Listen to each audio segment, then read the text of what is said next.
Welcome everybody to the next session of our series, this one on national security.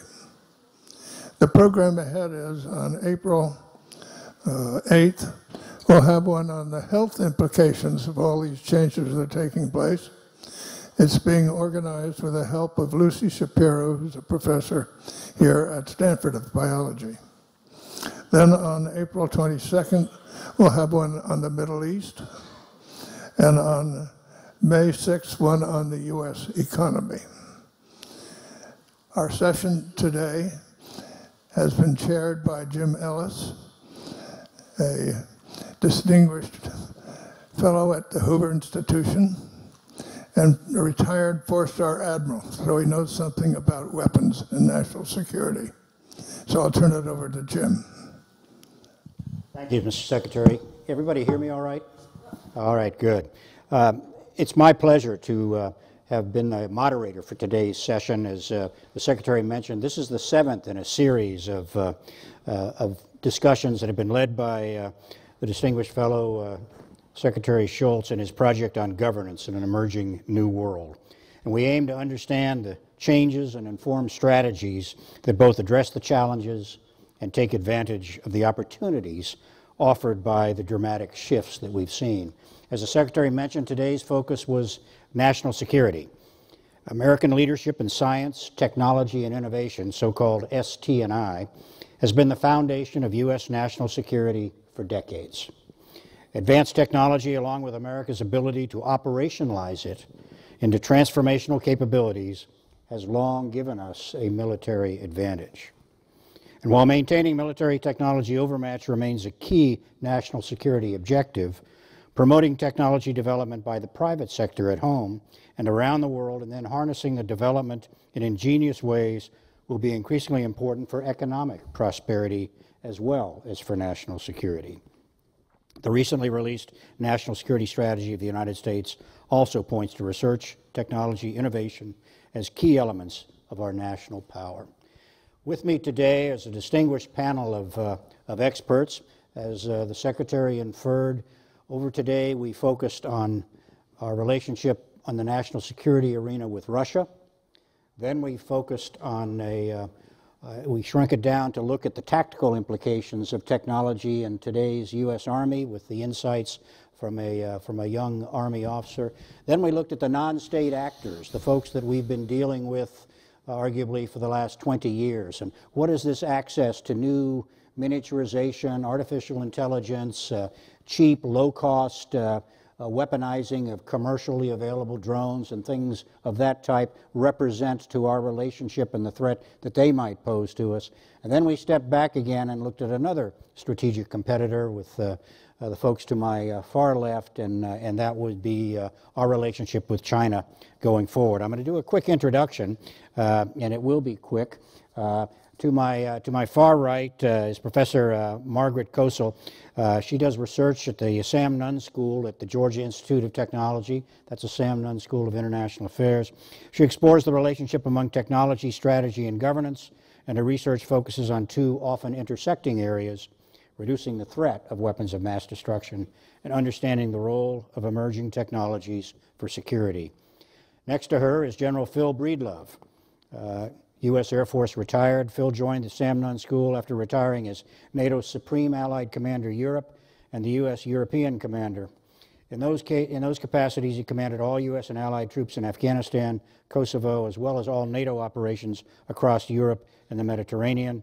And now he's a distinguished professor, a title he shares with Senator Sam Nunn, and works with the faculty and staff and students on security issues at Georgia Tech. Immediately to my right is our junior officer representative. It's Katie Hedgecock. Katie is a junior officer in the United States Army. She's here at Stanford to get her PhD, but she's had a number of operational tours with combat units and is going to discuss with us the impact of technology on today's Army and the potential that it represents, and how do we capitalize on the human resources that represents. And to my immediate left is Dr. Thomas X. Hammes. TX joined the Institute for National Strategic Studies at the National Defense University in June of 2009. He's renowned for his areas of expertise, including the future conflict, military strategy, and insurgency. He has a Bachelor of Science degree from the U.S. Naval Academy and a Master's in Historical Research and a Doctorate in Modern History from Oxford University.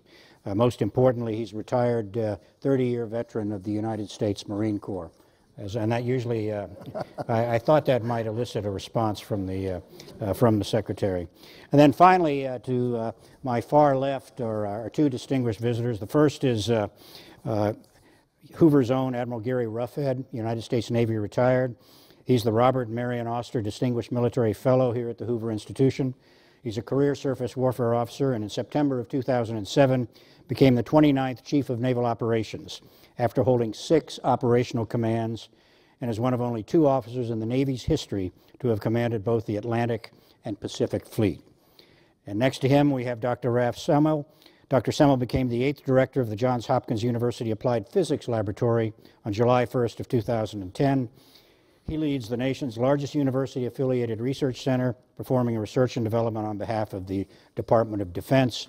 Dr. Semmel earned a Bachelor of Science degree in engineering from the United States Military Academy at West Point, a Master of Science degree in systems management from the University of Southern California, and a PhD in computer science from the University of Maryland, Baltimore County.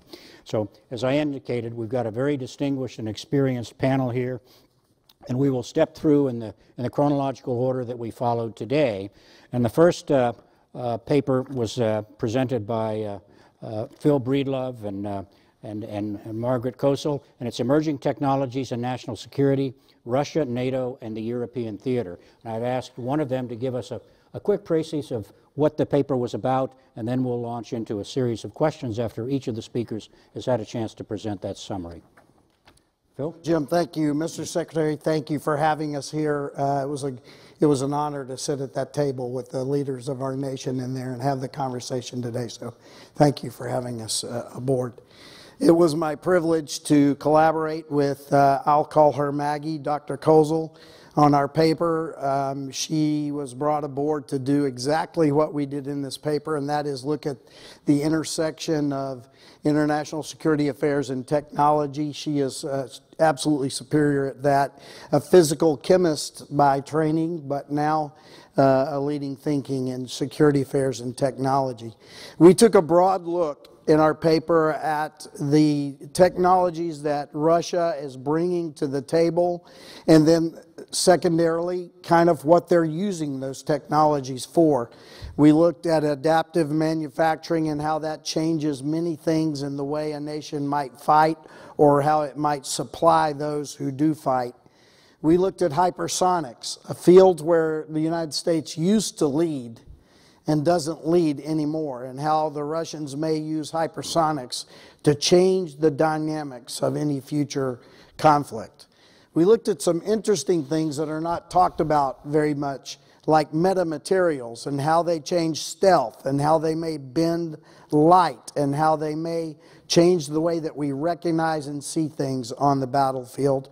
And then finally, several other subjects, the one that I think the most about, directed energy and those uses in the battle arena. Then we examined how and what does it mean? How does Russia use it? And we may disappoint a little bit in that our focus was not as much on the actual kinetic use of these weapons, but the way that Russia uses these weapons in a more coercive manner in order to disrupt those in the world that they are struggling with. We looked at Russia's hybrid war, as NATO calls it. I call it war below the lines. And this war that is short of going to armed conflict that is going on every day, manifesting itself in our nation in the last election and other things. We looked at the fact that Russia is not only looking to use these weapons in the future if they have to in a real conflict, but the way they try to bend the discussion in international organizations like NATO, like the European Union, to bust apart these alliances which have become a big problem for them today. And I think I'll just leave it there for the rest of the conversation. All right, thanks, Phil. We look forward to questions. Next, I'm going to turn it over to Captain Katie Hedgecock, United States Army and Stanford University, and ask Katie, as a serving junior officer in infantry and mechanized units, how emerging technology might be adopted to the small unit and individual levels, and how the technologies would affect the organization and operations, and indeed the recruiting and training of today's Army. Katie? Thank you very much, sir. I appreciate it, and thank you for having me, Secretary Schultz. So I was asked to discuss the impact of technology and emerging technology at the tactical level. So how do we integrate technology with the warfighter in order to maintain our military culture and technical and tactical proficiency? In order to approach this question, I framed it in 4 main lenses. The first is the organizational culture of the Army. The second is, who is our average U.S. Army soldier? The third is talent management in the Army. And the fourth is the tactical operations. And I'd just like to caveat this with, these are my own personal views, and they are not endorsed by the Department of Defense. In the organizational culture component, I think this is very intangible, but it is an essential component about why the U.S. Army is so successful in what it does. And it is that the Army is a soldier-first organization. It is about leadership, and it is about people. And so therefore, in order to integrate technology and not lose that culture, it has to be very seamlessly integrated, and it cannot disrupt or be a distraction to the brotherhood and the sisterhood of our soldiers at the tactical level. Also, I would add that one of the Army's basic strengths is that all warrior tasks and drills are very universal. There's a common knowledge to everybody who wears the uniform, whether it's weapons operation of an M4, radio operation, down to standard operating procedures, which tell me exactly which pocket I should look for a tourniquet in the event of a casualty. This standardization means that we can actually take casualties without compromising our ability to complete the mission, and it encourages the modularity and interoperability of our forces so that we can be successful. When knowledge becomes a barrier to entry, we have created a problem in that culture. So for highly technical skill sets, we are creating a barrier to entry if it is not implemented correctly. And by creating these highly technical experts, we have also inadvertently created high-value targets, which means that the commander on the battlefield has no choice but to invest additional resources in protecting that technical knowledge. And that is ultimately a distraction from the larger fight. It's like guarding your queen in chess without paying attention to how you're actually going to win the game of chess. And I use that analogy to explain why a technical knowledge may actually be a hindrance if it's not common knowledge. Moving to who the Army average warfighter is, I'd just like to point out that 40%, just over 40% of our U.S. Army soldiers are between the ages of 18 and 24, which means that they have no knowledge of 9/11. They don't have a memory of it. And they also don't have a tangible sense of maybe the importance of NATO. They're 15% female in our enlisted recruits, and only 8% of them have a college degree for our enlisted recruits.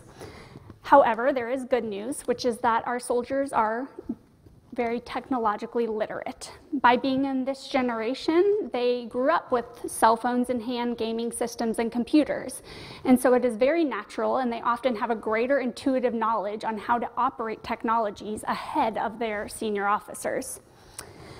There is, of course, a downside, which is that technology and the smart devices have become so addictive. And we really need to be considering as an organization whether or not we are properly assessing the risk of that.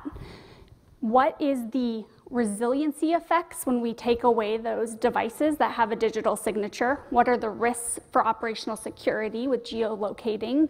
And do our soldiers know their tasks and how to lead without those devices? What happens when you take away Google? Do they actually have the expert knowledge inherent?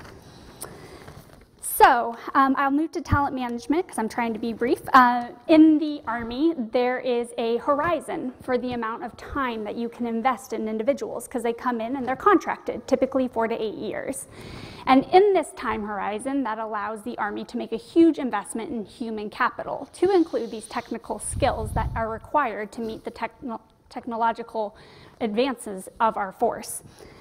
We're seeing that in particular with aviation branch and our UAS operators, which are our unmanned aerial system operators, that we are having high rates of attrition within those technical specialties.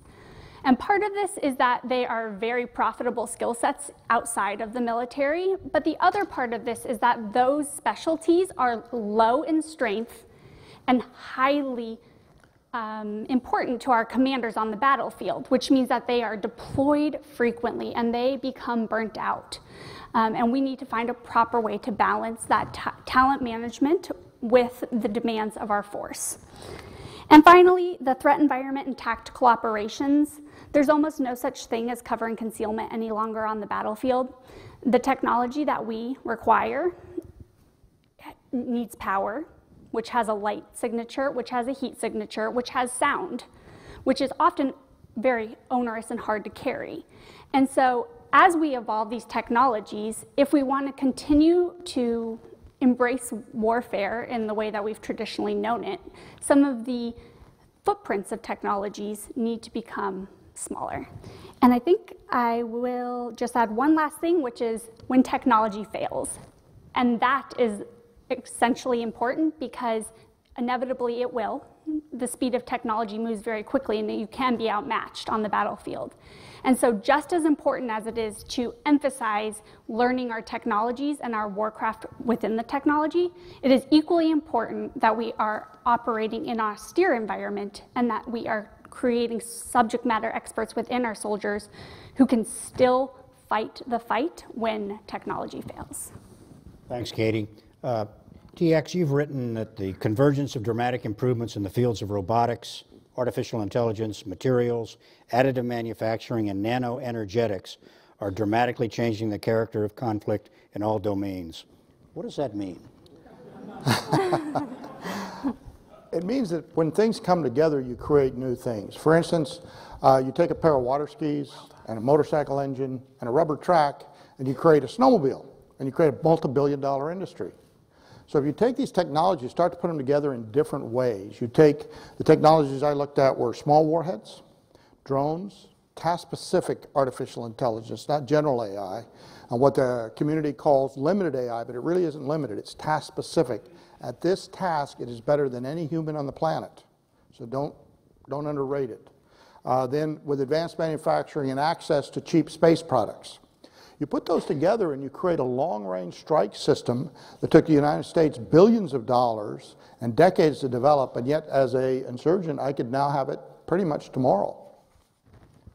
Now the good news is, and a caveat on this, is that insurgents don't like cutting-edge technology. Back in the 80s when insurgents were good guys, I was working with 10 different groups around the world, and they didn't like advanced technology because it could get them killed. They didn't trust it. What you watched is they liked the technology they were familiar with. So when we go into Iraq, we find out that they're, for triggers for their bombs, they're using cell phones, base stations, garage door openers. Why? Because everybody has one. Every neighborhood has a repairman. They know them, they trust them. When we moved to Afghanistan, they're back to the more primitive, basic explosive devices, a little bit of electrical and sometimes hydraulic. They don't move to cell phones until after we have developed cell phone towers all over the country, and pretty soon everybody has a cell phone. And now they're comfortable with it. When you look at Syria and the insurgent use of drones, drones were available 2004, 5, 6, 7. They didn't show up. They start showing up 2014, 15, and then by 16 they're being used. Daily strikes were being conducted by ISIS by drone and then publicized online. Why? Because over that period we've gone from selling a few drones to millions a year, and people are comfortable with it. So that's the thing you got to understand. The good news is they don't like cutting edge. The bad news is they make extraordinarily creative use of the technology you do provide. Why is that a problem? Well, a small explosive, something the size of your thumb that weighs 2 ounces, can punch through a half-inch of steel, which means any wheeled vehicle can be destroyed with a mobility kill. I can destroy any kind of a fuel tanker, any aircraft parked on the ground, to include civilian airliners. If I punch through the wing, I get a secondary off the fuel, and I have to lift 2 ounces of explosive to that location. How do I find it? Artificial intelligence.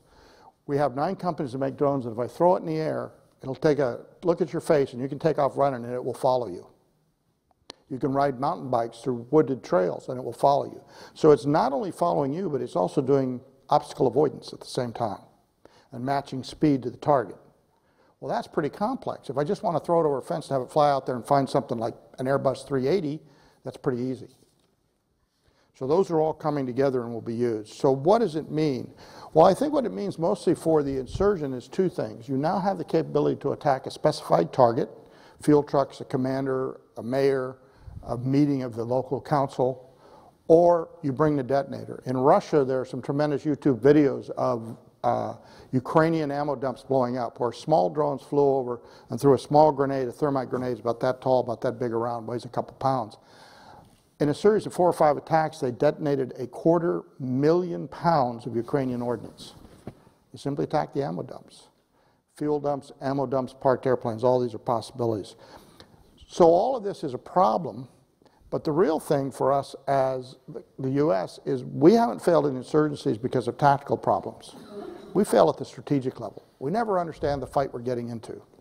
And so the places we failed, Vietnam, Iraq, Afghanistan, we've gone in big and direct, and we tried to fix their countries.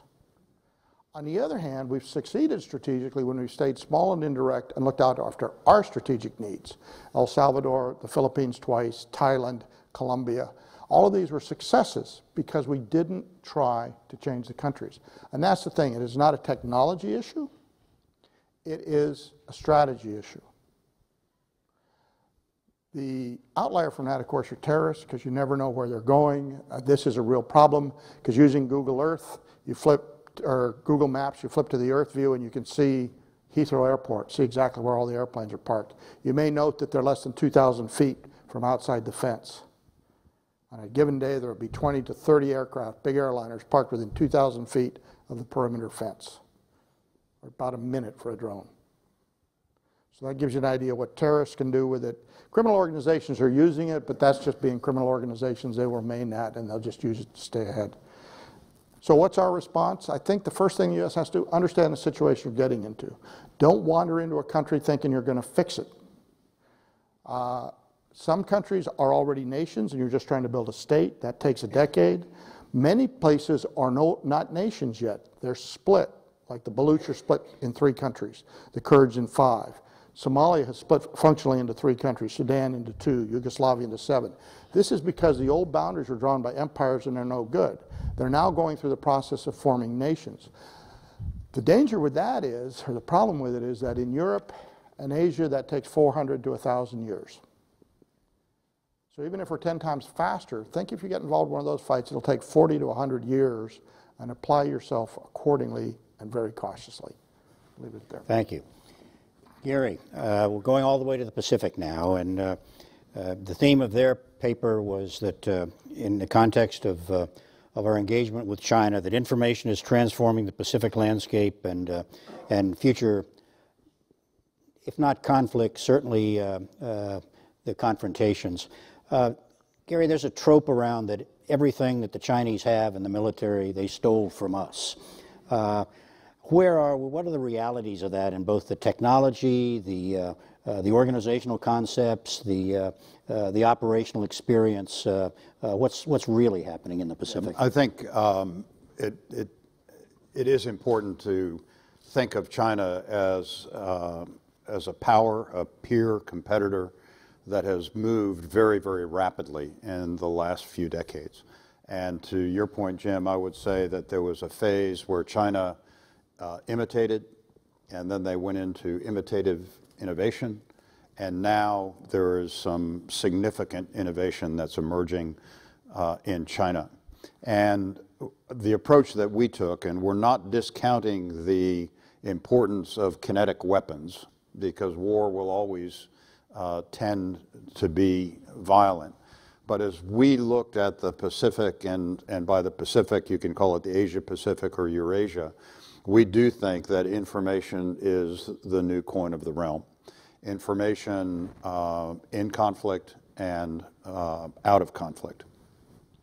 The paper that we constructed, and I would like to say that we have a third author in our case, because Ralph and I really understand talent when we see it. And our third author is a young woman, Naval Academy graduate, Oxford graduate, who is brilliant in this space of information. Regrettably, she can't be here, otherwise we'd give her the floor and she could explain it all. But we broke the paper down into what we call the technical realities. It's very easy to look at some of the new technologies that are coming along, whether it's artificial intelligence, autonomy, hypersonics, and to become enamored with those. But we have to keep in mind that you have to move that from discovery to implementation to integration with other information systems and other systems that are used in conflict or war. And so it's important that we as a nation look at how do we move that along. Because we're in the Pacific and because China is the most significant competitor that we face there, and to put it bluntly, we are competing with China economically, politically, technically, and militarily. More in a regional sense, but that's growing in scope. And so we looked at it through a Chinese frame. How are they moving forward? What are the investments that they're making? How are they progressing in some of these key technologies that Ralph is so expert in? But then the other aspect of how we have to think about what China is doing, what the U.S. is doing, is in the approach between the civil sector and the military. And China is very clear, very blunt. Xi Jinping has stated it publicly, that the military and the civilian sectors will work together to create the strategies and the strategic position and a military that will be consequential. In the U.S., we struggle with that. And it's not simply U.S. business and the government. It involves academia. And how do we bring the intellectual power to bear? This also plays in both information and civil military relations and what has now become an accepted term, and that's called the gray zone. The gray zone is that space between peace and war. Americans tend to think of conflict as cold or hot. And I would submit that if you go back in some of the more significant Chinese writings, they don't view it that way. It's a, you know, to vanquish an enemy without fighting is the ultimate objective. And so the gray zone and how information will be used in that space will be significant in going forward. And in our paper, we put forth a hypothetical situation, and I think as you look at that, you can see that how information is used, whether it targets individuals, whether it targets governments, whether it targets infrastructure, whether it goes after weapons systems, information is going to be significant in that regard. And then one of the other points that we make in our paper is that to make all of this work, intellectual capital is really important. How are we preparing people to not only live, but operate, and in the case of national security, potentially fight in that space? And when you look at the approach that China is taking, the emphasis on science and technology, and the academic programs that China is making available to its young people, it's very different. And in the paper you can see, for example, in the disciplines that will make a difference in this information space that we write about. If you think that computer science is going to be important, 21% of the degrees that are granted in computer science go to U.S. citizens. 19% of the degrees in electrical engineering go to U.S. citizens. And that's not to say that Others won't be able to contribute in the commercial space. But once you come into the military or into the government and into some of the high technologies that we are pursuing, that's the pool from which we're pulling. And then if you go down into the secondary and middle school and elementary grades, you can see that as a nation, we continue to decline in our relative ranking globally in science, technology, and mathematics. So our approach was to kind of take a look at this, not just in how a competition with China is in play and what the consequences are, both economically and politically and militarily, but also to look at ourselves and to see what we must do as a country to be able to play and to be able to prosper in this new age where information is going to be much, much more consequential than it has been in the past. Thanks, Gary. And as you can get a sense, the title of the session today was Emerging Technology and America's National Security. And the goal was to undertake a clear-eyed assessment of what the technologies are becoming, where they're going, and what are the implications for national security on the part of that technology being applied and used in systems that could conceivably be used against us. In no way does that preordain that outcome. In no way are we predicting that that conflict is inevitable. In fact, with distinguished people around the table today, such as Secretary Shultz, Senator Sam Nunn, former Secretary Bill Perry, there was a lot of discussion about how we engage and what kind of dialogue could we undertake to forestall that kind of an outcome. But in the meantime, the realities are that this technology is out there. And as you've heard, it's a part of the Russian approach, whether you listen to Vladimir Putin's speeches lately or you watch the outcome of their incursion into the Ukraine. It's an important dimension to shaping our own military. As Katie reminded us, TX has long been beating the drum on what this could mean for terrorists, and we now see the terrorists with drones of their own and surveillance and capabilities that we didn't think they would have for a decade. And then finally, as we watch the incredible rise of China and the expansionist trends that we see in the South China Sea and elsewhere, we have to assess what the implications are for technology, and they are huge as China works on what's been called the anti-access area denial strategy. So those are the contexts, that's the context in which we had our conversation. I'd now like to open the floor to questions from any of you. We have microphones, and if you'd wait for me to call on you and wait for a microphone to arrive, I'd be forever grateful. And if you have a specific individual or topic, paper you want to address the question to, that's fine. If not, I'll assign it. General question to the panel. I feel like we're in a fight of our lives of values. How do we improve our fight with values to disrupt populations in Russia and China, leading by example? You can have all the warfare and technical equipment you like, but we're really at a fight for our values at this point culturally. So how can we improve on that and win that fight? Great question. Who'd like to start with that? Would you like?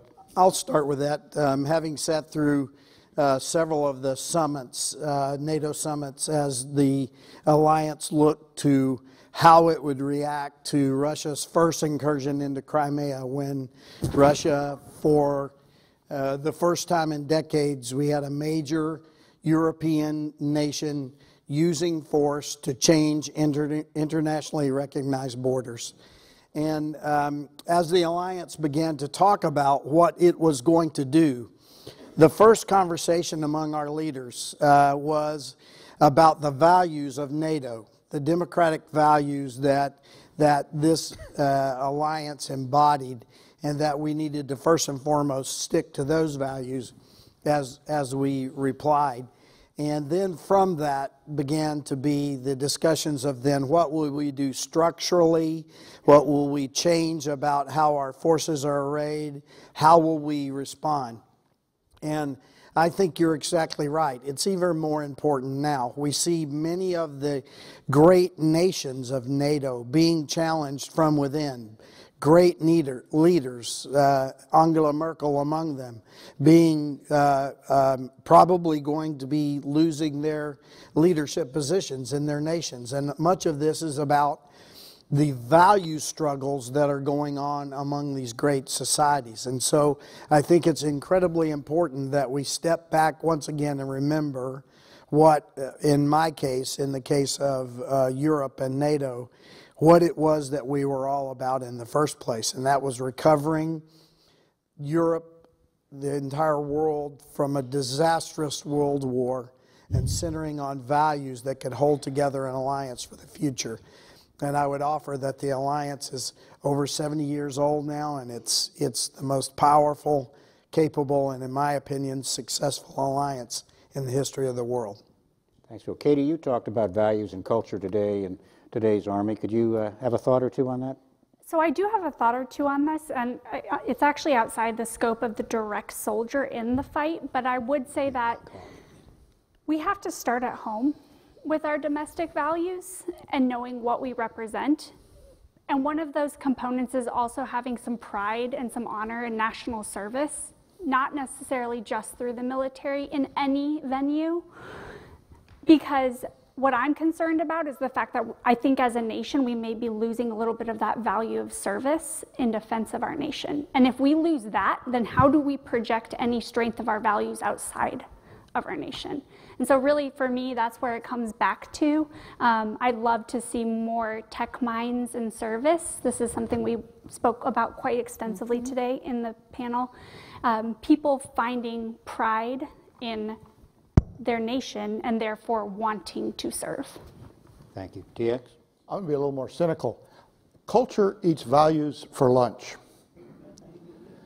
We may think there are universal values that everybody aspires to, but having been out in a lot of these places helping people, what we thought was helping, they may not have thought of. For instance, you may think the best thing for your daughter, good education, freedom, move around, choose her own life. That's not the best thing in a lot of cultures. That's a horrible thing to do to your daughter in some cultures. People will fight and die to prevent that from happening. So again, because we think a value has universal application, with NATO I think it does, because our values come out of European values, come out of the Reformation or Renaissance, etc. But we don't have that in common with other parts of the world. So I think be very, very cautious about assuming that your values, by applying your values, you're not really saying to them, I got to keep those people away. They're going to destroy my family. Gary, you've seen values shift a bit in the Pacific as people change the relationship, perhaps cowering a bit in front of China. How do you see that going forward? Well, I think that, you know, as I talked about the competition that we are in, and to your point, and by the way, I still have the pin you gave me from last time, that in a way, this competition in the information space gets to your question. For example, as we look at the spread of technologies, as we look at, for example, China's approach to the social credit score, and then China working with other countries and bringing those similar systems into play with governments that may be more prone to tilt their way. I think that there is a values competition that's going on there. And as we talk about the technological race, is it okay for us to have some of our friends and partners and even allies conform to systems and rule sets and protocols that lead to that? Or do we want to take positions, and do we want to come up with strategies and initiatives that draw people more to our set of values? And so I think even in the technology of information, you're talking about values, and there's competition that's going on there. Okay. Great question. Anyone else? Hi. My question's about technology and innovation. In the United States, it seems like most of our technological innovations come from the private sector as people kind of pursue profit or pursue inventions. Whereas in our competitors in Russia and China and other states, it seems like a lot of innovations are sourced to the public sector, from government and from the military. How do those countries compel those sorts of innovations when profit isn't at play? And do they provide maybe a model for the United States to emulate, or are they compelling innovations in a way that the United States shouldn't be copying? Okay. I'm going to ask you to talk about that. Thanks, Maggie. You're welcome, and thank you for the question, and thank you to Secretary Schultz and everyone who has welcomed us. So I would start by asking you to interrogate a little bit where you started from, because innovation was sort of, what do you mean by innovation? In much of what is going to be making someone in the private sector millions of dollars, the research that enabled that was funded by the public sector 20 years ago in the United States. So it's what do you mean by innovation? Is it when you have your IPO, is that innovation? Or is it when someone does the basic research that 10 years later they might win a Nobel Prize for? The United States historically has had both excellence in basic research and the ability to translate that basic research through applied research into advanced technology development and eventually into commercial products. And by comparison, and this brings up some of these issues that TX was getting at with regard to what we sometimes call strategic culture. So the strategic culture, for example, of Russia, whether we're talking about Russia or the Soviet Union, is a very centralized system, and they excelled at basic research, especially basic research in mathematics, basic research in physics. They struggled with converting that into a product that was marketable and translating that. So we call that the translation. They are not any better at it these days. In some ways, China has struggled at both pieces historically, and you can look to the culture to explain that. What we are seeing now is, for a variety of reasons, some developments in the one area, and then also a great deal of improvements on the marketing beyond just taking American ideas and tweaking them. Ralph, can you talk a little bit about how the Chinese government oversees and, shall we say, embraces the technology in the private sector? Sure. Whereas in America, we promote the independent research and development activities within industry, there's a much closer public-private partnership in China. And in a lot of ways, that's to be very highly regarded. They've produced immense, incredible results following that model.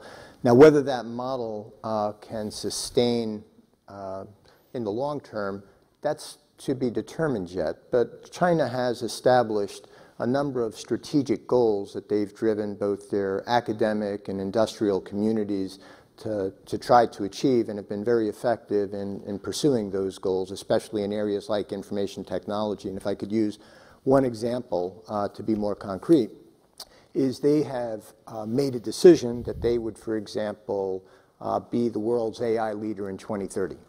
And they've established a number of initiatives that would allow them to achieve that in a very structured kind of way.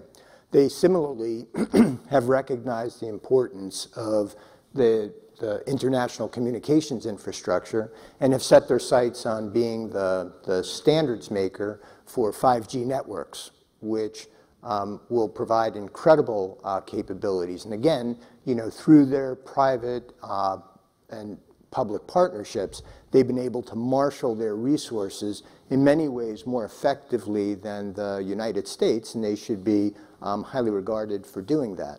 Now, whether or not they can maintain the degree of innovation, because there's this belief that China has stolen so much technology from the U.S., and to some extent they have, but that is somewhat in the past. There's a great deal of innovation that's going on in China now that stands on its own and doesn't rely on American technology or American IP.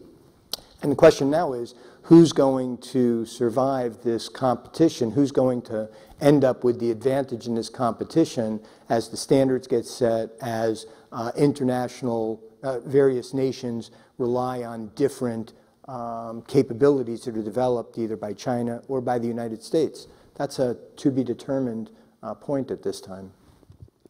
So there's an article that came out a couple weeks ago, I think, called "Friends Don't Let Friends Become Chinese Billionaires," that looked over the last 12 years, I think a Chinese billionaire has died every 40 days.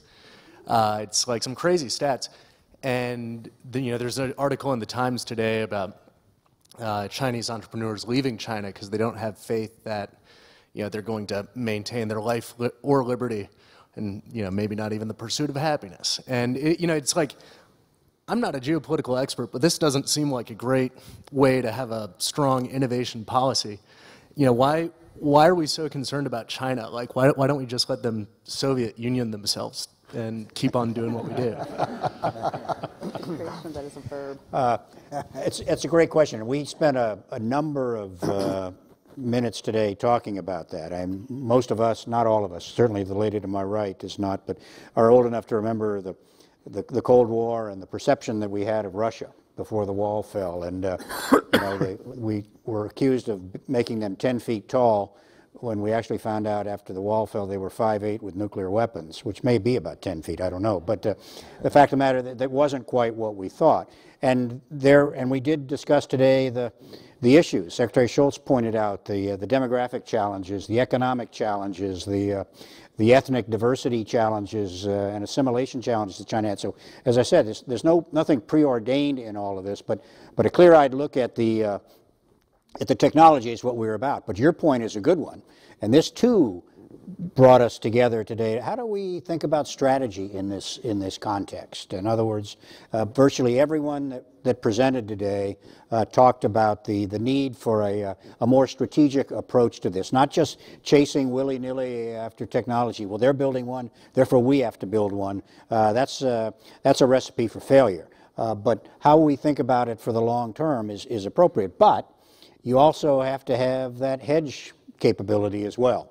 If it doesn't go well, if there is a conflict involving Taiwan and China or one of the Baltic states in Europe, how are you going to respond, and what are the realities associated with that? So it's the old, what was it, the president that was looking for the one-handed economist. He got tired of on the one hand, on the other hand. Well, in reality, that's kind of what the military is faced with. We were, for centuries, the generals, I always say that because I'm not one, the generals are always accused of fighting the last war. Well, 10 years ago, we got accused of fighting the next war and not focused on the war we got today. Barring the question of whether we needed to be in those wars to begin with, how do you deal with the uncertainty surrounding a future, which is really the last best obligation of government, is defense of the nation, is a bit of a challenge. But we're really mindful of that. It's complicated also by the speed of which these things are evolving. They're not glacial anymore. It's not, well, the longbow comes along and then you wait a century and then the firearms follow. We're seeing things come at a much quicker pace, and our institutions and our strategic creation process isn't quite up to all of that. So we have to fundamentally rethink this, and TX talks a lot about that. We've got to look at it from a different perspective. It's a great question. Anybody have any additional thoughts? So, okay. I would suggest that the explanation for that phenomena goes to lack of rule of law, that people do not have confidence that their money will be there.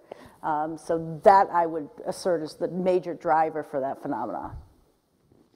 So it seems that the perceived power, the image we have of the technological power of China, or China has of the technological power of the US, shapes a lot how they develop their technology. So I was wondering how we get the intelligence on what exactly their army technology looks like, since I assume we obviously don't have we don't know exactly what their technology looks like. Well, a lot of times they demonstrate it. That's part of the give and take of deterrence and influence. Everything how it works and how it can be countered may be a secret, the fact that it exists and the capabilities that it embodies many times are part of an unspoken declaratory policy.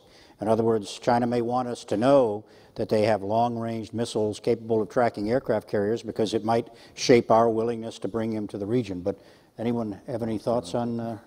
we can't talk about the specifics of how we gather intelligence. So the world's largest air trade show is in China, and their military capability is on display with placards. We actually send people there with cameras, and they stand there and take a picture of every placard and bring back. I saw the slide deck. It was 187 slides. And it's all there because, again, it's part of this messaging process.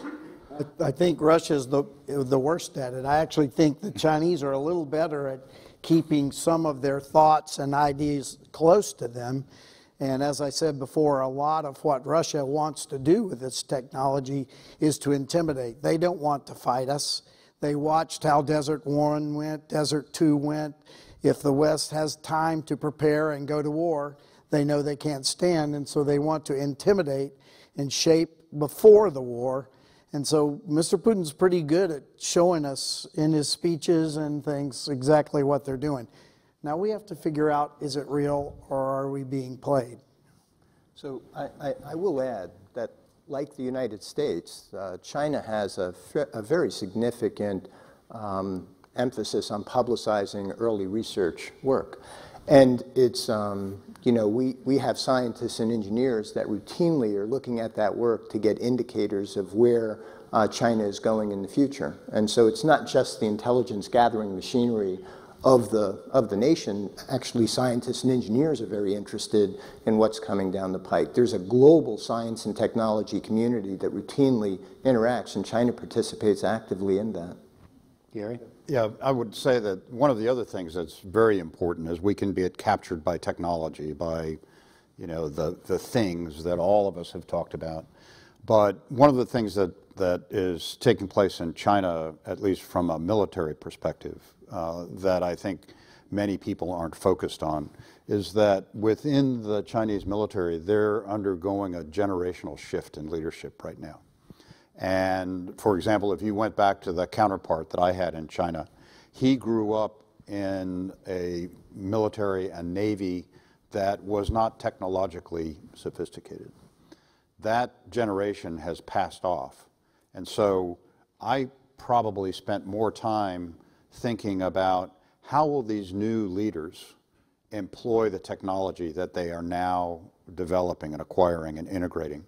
And so I think it's important that we not just fixate on the technology, is that we have to look at how will they choose to use it and what is motivating them to use it.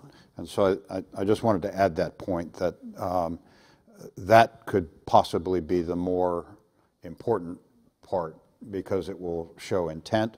And to Secretary Shultz's point during the course of our discussion, how can we best engage them to make sure that we don't go to the precipice, that we understand what's motivating them, what their decision calculus may be. And I think that's an important part of trying to understand the technological consequences. It's been a persistent gentleman in the back row there. So, in full disclosure, I work in artificial intelligence, so that's the background of my question. What I don't see in the panel is somebody from the Gates building engaging in these discussions, and that goes back to the question of why 20% of American citizens become. The question is whether this kind of audience, which are mostly policymakers, do enough on outreach to the people who are the practitioners of these technologies. And if you don't, what do you plan to do about it? Well, I can assure you that that was a huge part of the conversation today. It was part of both Maggie and Phil's paper, the need for intellectual capital and its and the criticality of it, and we got into a rather long-winded discussion about how do we optimize and encourage and give opportunities for those that come to the U.S. to study, to stay and be a part of the process here, and there's still room for significant room for improvement in that regard. Ralph, do you have any comments from a laboratory perspective? Specifically addressing what would you like me to specifically address on that? I just was, since you obviously deal in the early stages of research and the like, the value and the importance of, well, maybe Phil might want to talk about the immigrant and. So we have to recognize that there are a few fields out there that maybe we don't want to be educating some portions of the world, but those are very small. The richness of what many nations' students that come to our universities, the richness of what they bring is, we like to say, the juice is worth the squeeze. You know, these are important people. They bring new ideas, new ways of thinking about things, and so it's very much that way. Georgia Tech is one of the few, in fact, I think only now 2 nations in the world that has a nuclear reactor on its campus. And there was a time where we were training 3 of our biggest opponents. Over 90% of the class were from 3 of our biggest opponents. We had to make some tough decisions that wasn't going to happen, and so we flipped it around, and now it's 10% from other nations and others. But that is the exception and not the rule. I think that our universities are strengthened by the different voices that are in them. Let me address one aspect from a lab standpoint. So I work for, I head up a large DoD laboratory. We have about 7,000 folks there. Most of our work does require folks to be U.S. citizens based on the nature of the work. But we also have a civil space component, and in that civil space world, so for example, you might be familiar with the missions that are going around the sun now, and the mission that flew past the planetary object in the Kuiper Belt. Those kinds of missions, we look for international cooperation and engagement because it promotes the kind of future environment that we want in the S&T field. But there will naturally be areas of work that we cannot, be engaged with other, other nations outside of the U.S. And it's always a fine balance that we have to be pursuing as we, figure out where to collaborate and where we cannot collaborate. Gary? And I think one of the other areas that we touch on in our paper as well, as we move into the new technologies, we, meaning the U.S., particularly with our close allies, whether it's NATO, Japan, Australia, Korea, we need to change the rules of the road and how more open we can be with those countries who wish to collaborate. Right now, I would say that a lot of the rules are still anchored a bit in the very rigid structures that were put in place during the Cold War. The world has changed. The flow of commercial technology into national security systems requires that we have a more cooperative relationship. For example, with respect to Japan, I can't think of a better country to cooperate with on robotics and autonomy than Japan. But the rule set that we have as far as the intellectual property that they then can use on their own is still tied down, and we have to think anew about how we change that. My question is in the context of the title and the emphasis of this symposium on an emerging new world and governance specifically. Given the cycle of the US administration being at least 4 years and at most 8 years, and the disruption that happens each and every single time in the direction that this country takes in this now no longer multipolar but unipolar world that we live in, with US supremacy in all domains, and the challenges that the US allies face domestically. The question that I have is, to what extent can policymakers and strategic think tanks have an impact that is continuous and effective in the long term? Because the US allies are facing the challenges that we know of, and the US adversaries, under the regimes that they have, provide a much more steady, long-term vision of catching up. And the premise of my question is that I think there is a fundamental issue here, or a disconnect between strategic plans that get disrupted essentially by the whim of the new administration that moves into office every 4 or 8 years. Yeah, I think it's interesting to say people are more stable. I look around and I see the United Kingdom has Brexit breathing down its neck. It can't get organized to do anything. The French have got the yellow shirts in the streets. Hungary, Poland, more right-wing governments are moving in. There have been tremendous changes in the Nordic states. Japan, Abe is a phenomenon because for the first time since World War II, he's now the longest serving prime minister. Usually they go through him once a year. So the difference between parliamentary and our presidential form of government, very much, we have a regular change that you can plan for. Theirs happens irregularly. And so I'm not sure there are arguments for which is better, which is worse, but I'm not. Well, I mean, it's hard to argue against the Constitution, you know. Wasn't it Winston Churchill said that, you know, democracy is the best form of government except for all the, or the worst form of government except for all the others. And so, you know, I think we're seeing, as DX has indicated, there are trends afoot, you know, in allies and, quite frankly, in potential adversaries as well. Though the adversaries are bringing stability, but at a significant cost. They're imposing very strict and regimented societal oversight in China, for example, and you know, and to some degree they're paying for that by the coin of prosperity. And are you willing to give that up in order to have more to spend? And so again, I'm an optimist, largely because it doesn't seem to make much sense to be anything else, and I think things run in cycles, and I do think it's going to be interesting to see how we deal with these trends that we're seeing, both domestically and internationally, going forward. But I think you know, it gets back to the question of values and how you articulate them, and you know, not in a confrontational way, but as a nation and as a block of like-minded allies, you know, in a sense, you have to be able to say what you stand for, and quite frankly, occasionally, what you will not stand for, and that's the burden that we bear. So I don't want to appear glib or flip in my reply, but it's going to sound that way. There's a lot of stability in Russian politics and leadership. I don't want anything to do with that kind of stability.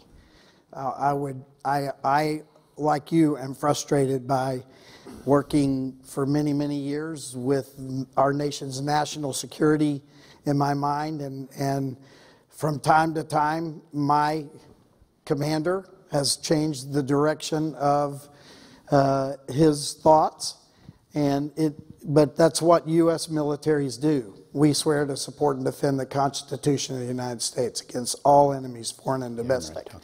And we have one boss, and that boss is elected by, he or she is elected by the people. So we do have some transitions. It's interesting. In some of the press, you see comparisons, the Chinese leadership, the new emperor, you know, the fact that he can now serve for life. In Russia, the conversation, as they call him, the new czar. You know, well, I've got a friend who puts it a little more casually. He says, well, Putin's getting the old band back together, you know, is what he's doing. And in a sense, that's true as well. So, again, not trying to trivialize your question. It's a fundamental question we have to deal with, and we have to think about it from a strategic perspective. How do we respond to that? Whether it's in adversaries or potential adversaries, or whether the change and variation is in allies or strategic partners, or quite frankly, whether it's in ourselves, and how we deal with that. What are the constancies? What are the consistencies, and what are the values? So, yeah, go ahead, Secretary. Let me interject a point of view that, in a sense, is a motivating idea for this series we've had. We think that the world is right at a moment where we have a hinge of history. Think back to the world right after World War II. Everybody was flattened except the United States. But some gifted people with names like Truman and Acheson and Marshall and Clayton looked back, and what did they see? They saw 2 world wars. They saw the first one was settled in rather vindictive terms that helped lead to the second. They saw 60 million people were killed in the Second World War. They saw the Holocaust. They saw the Great Depression and the currency manipulation and protectionism that aggravated it. And they said to themselves, what a crummy world. And then they said, we're part of it, whether we like it or not. Remember, after World War I, we ended the war and then we withdrew. So they tried to create a better world. There were 44 countries at Bretton Woods. The United States led it and convened it. But out of it came a kind of rules of the road for the economic situation internationally, which worked and everybody benefited from it. Then came NATO in response to the Cold War. Instead of a vindictive settlement of World War II, we reached out to Germany and Japan and helped them become democracies and strong economies. Totally different approach.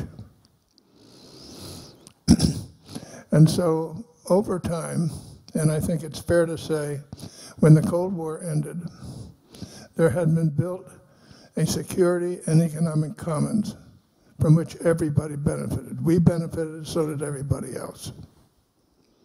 I remember once talking with Deng Xiaoping in China, and he said, China's ready now for 2 openings. I said, what are they? He said, one is on the inside. People from China can move around the country more than before. And he said, the second one is to the world. We're going to open up. And he said, I'm glad there's a reasonably coherent world to open up to. So he understood it. But now, all that was built has kind of disintegrated. And a lot of it comes back to questions of governance, as questions have inferred. And so we're saying the world is once again on a hinge of history, and how do we put it back together again? And we do that by trying to understand, as best we can, what exactly is happening. And then after we've done that, then we have to say to ourselves, in the kind of formula that Ronald Reagan used to use, first of all, let's be completely realistic about what's going on. Second, let's be sure that we are strong ourselves, not just militarily, but also economically, but also with strength of purpose and confidence. Then let's figure out what is our agenda, what is it we want to bring about. Don't think about other people's agenda, think about our agenda. If you think all the time about other people's agenda, you're going to be negotiating with yourself. And then let's engage and try to see if we can't create, once again, a much better world. So as we work through these different subjects, that I see many of you have come to quite a few of them. We have many more planned. We want in the end to use these to tell ourselves what, in realistic terms, is actually taking place. And then we need to examine ourselves to be sure that the United States is strong and is vibrant and able to project ourselves. And we need to, once again, take the view that whatever problems there are in the world, we're part of it, whether we like it or not. So we need to bring it back to sense. And then I think we can engage in just what that means. I don't know, but we're going to work on that. So that's, in a sense, the way we're working on it. I have a sense, and it may be naive, that technological change has outpaced our ability to strategize to some extent. You know, investment in ARPANET turned into the internet, which has become something that probably no one predicted. Maybe that isn't new. Maybe nuclear power was the same kind of thing. But I'm curious, what do you think about in terms of what the goal is when investing in new technologies, particularly when we're worried about imitation from the opposition, and particularly when we're investing in things like artificial intelligence, which aren't even specific technologies, but rather loosely defined areas of technology? I think you raise an excellent point, and we had a long conversation on that today as well. And I think to some degree you're right. the bureaucratic process, and I don't mean that in a disparaging way, just can't keep up with technology that operates at light speed and changes at the speed that we're now seeing, and that hockey stick that we always seem to arrive at.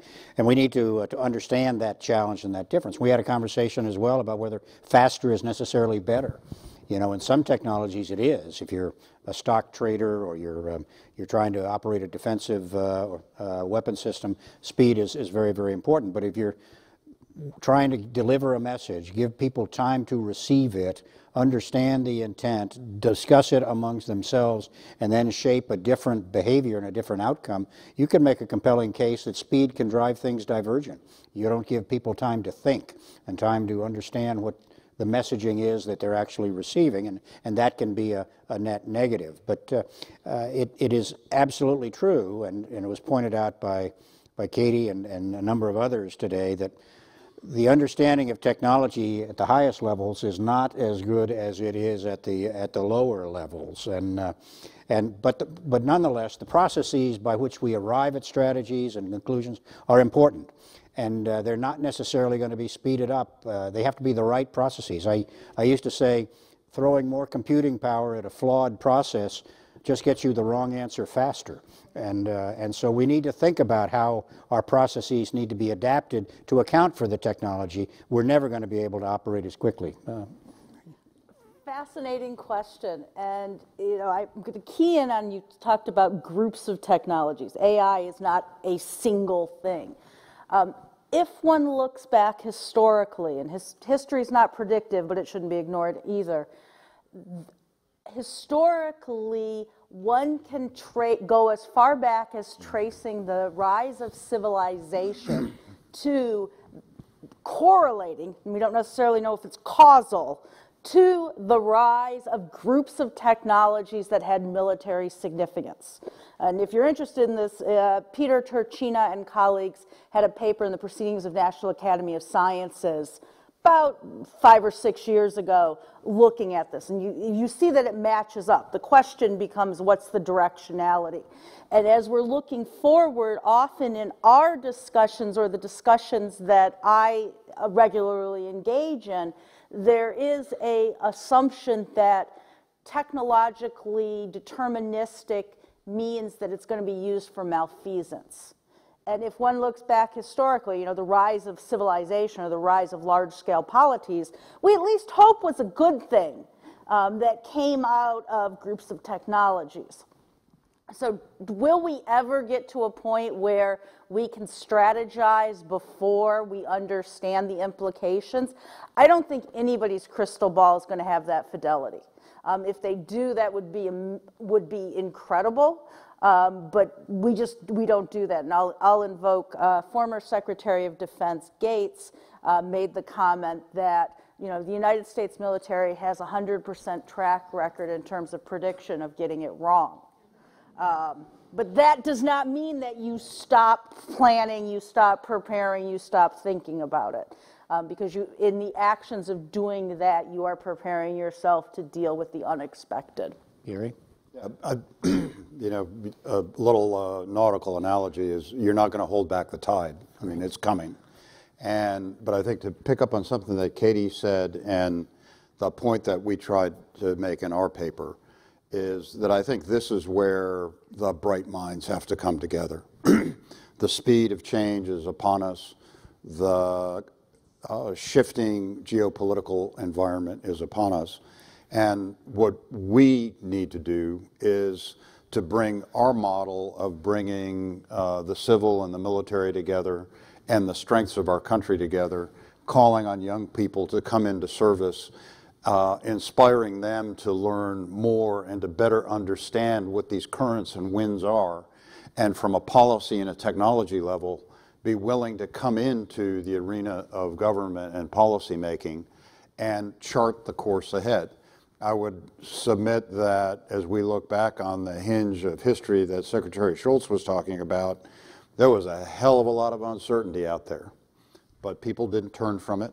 They came up with ideas, and I think that's where we are now. It's moving faster, but I would argue that the young people like Katie and Emmy Probosco, who we worked with, you know, they're the ones that will chart the future. And I would submit that for all of us in this room, we have to encourage people that it's the collective responsibility of our society to bring those bright minds together and to chart a way ahead. Will they get it right every time? No, but we don't have a choice.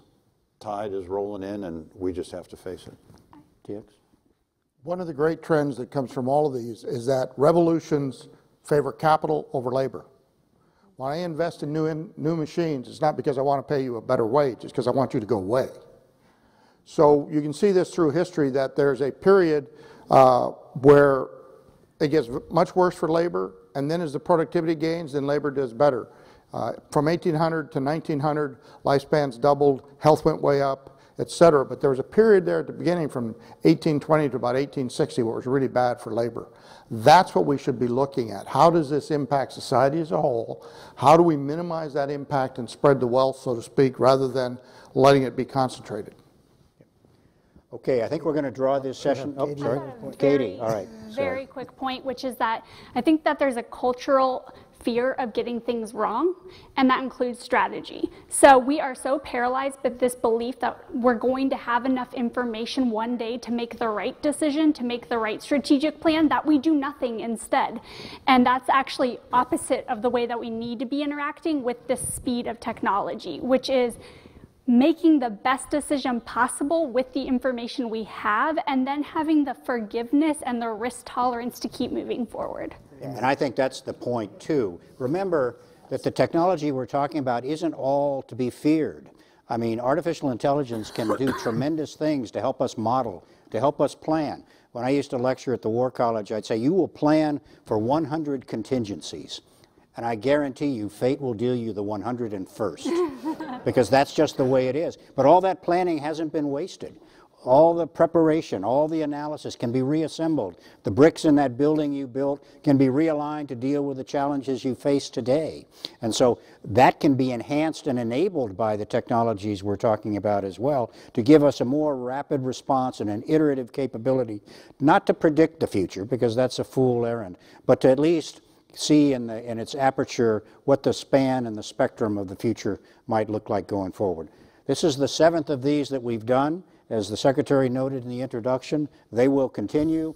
Every one of them, I believe, has been a home run. It's going to continue to get better as we go along. We invite you to continue to be a part of this process. We've enjoyed it immensely and hope that you have. Thank you very much.